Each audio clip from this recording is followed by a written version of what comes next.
శ్రీ గురుభ్యో నమః. హరి ఓం. శ్రీ మాణిక్యాంబా సమేత భీమేశ్వరాయ నమః. మనం ఇప్పుడు చూస్తున్నటువంటిది భీమఖండంలో గల హస్తా నక్షత్రం 3వ పాదం అండి. ఈ ఊరు పేరు పులగుర్త అనేటువంటి గ్రామం. ఇది ఎలా వెళ్ళాలి ఏమిటి అనేది ఇప్పుడు మనం చూద్దామండి. ఇది మనకైతే మనం మాచవరం తర్వాతే పులగుర్త అనేటువంటి ఊరు వస్తుంది. మనం రామచంద్రపురం నుంచి మండపేట వెళ్ళేటువంటి దారిలో అయితే మనకి ఈ గ్రామం అనేది తగులుతుందండి. అక్కడ దిగి మనం లోపలికి బాగా వెళ్ళినట్లయితే పులగుర్త శివాలయం అంటే ఎవరైనా చెప్తారు. ఈ స్వామివారి పేరు పార్వతీ వీరేశ్వర స్వామివారు. నూతనంగా ఈ ఆలయం అయితే చాలా అద్భుతంగా ఉంది. చాలా ప్రాంగణం అంతా కూడా చాలా చక్కగా ఉంటుందండి. ఈ ఆలయం అంతా కూడా చాలా చూడడానికి కూడా చాలా ఆహ్లాదకరంగా ఉంటుంది. హస్తా నక్షత్రం 3వ పాదం కాబట్టి హస్తా నక్షత్రానికి అధిష్టాన దేవత సవితృ దేవత. అందువల్ల ఆ హస్తా నక్షత్రానికి మనం ఈ యొక్క 3వ పాదం వారు ఖచ్చితంగా ఈ యొక్క దర్శనాన్ని అయితే చేసుకోవాలి స్వామివారిని. ఒకవేళ అవకాశం లేని వారైతే మన వీడియోలో చూసి తప్పకుండా స్వామివారిని దర్శనం చేసుకోవచ్చు. కానీ హస్తా నక్షత్రం 1వ పాదం 2వ పాదం 3వ పాదం 4వ పాదం వాళ్ళు మొత్తం అన్ని వీడియోలు కూడా చూసి అన్ని లింగాలని కూడా దర్శనం చేసుకున్నట్లయితే హస్తా నక్షత్రంలో ఉండేటువంటి దోషాలన్నీ కూడా తొలగిపోవడమే కాకుండా ఆ యొక్క నక్షత్ర దేవత యొక్క అనుగ్రహం అది కూడా మనకు లభిస్తుంది. ఈ హస్తా నక్షత్రానికి కన్యారాశిలోకి వస్తుందండి. ఈ కన్యారాశికి అధిపతి బుధుడు. ఈ యొక్క బుధగ్రహ అనుగ్రహం కూడా సంపూర్ణంగా లభిస్తుంది అందరికీ కూడా.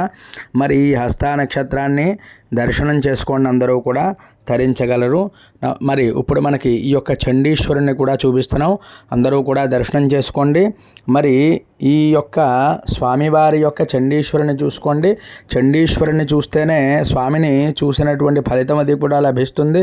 ఇక్కడ అందరూ కూడా నమస్కారం చేసుకుని తమ గోత్రం పేర్లని కూడా ఒకసారి ఉచ్చరించుకోవలసి ఉంటుంది. ఆయన స్వామికి చెప్పుకుని నమస్కారం చేసుకోండి.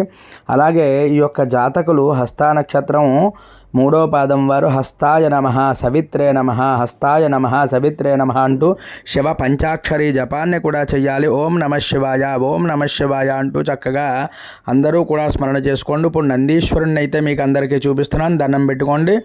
నందీశ్వరాయ నమః నందీశ్వర నమస్తుభ్యం సాంబానంద ప్రదాయక మహాదేవస్య సేవార్థమనుజ్ఞాన్ ధాతుమర్హసి. అమ్మవారిని చూడండి, పార్వతీదేవి. ఈ యొక్క మనం చెప్పుకున్నాం ఇందాక పార్వతీ వీరేశ్వర స్వామి వారు చక్కగా మకర తోరణం అది కూడా చాలా అద్భుతంగా ఉందండి అమ్మవారిది. అందువల్ల అందరూ కూడా దర్శనం అయితే చేసుకోండి.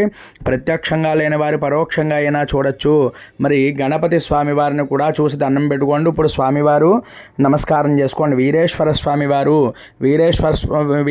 స్వామి వారిని కూడా చూసి చక్కగా ఆ యొక్క నక్షత్రం యొక్క దోషాలు ఏమైతే ఉన్నాయో అన్నీ కూడా తొలగిపోతాయండి.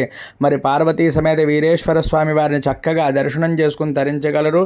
ఇంకా మరి ఎవరైనా చూడని వాళ్ళు ఎవరైనా ఉంటే అందరికీ కూడా ఈ వీడియోని అందరికీ పంపండి. చక్కగాను అందరూ దర్శనం చేసుకుంటే మనకి కూడా ఎంతో పుణ్యం లభిస్తుంది. మనమే కాదు, పుణ్యం వాళ్ళు కూడా మనం దర్శనం చేసుకోవడం వల్ల మనకి కూడా విశేషమైన పుణ్యం కలుగుతుంది.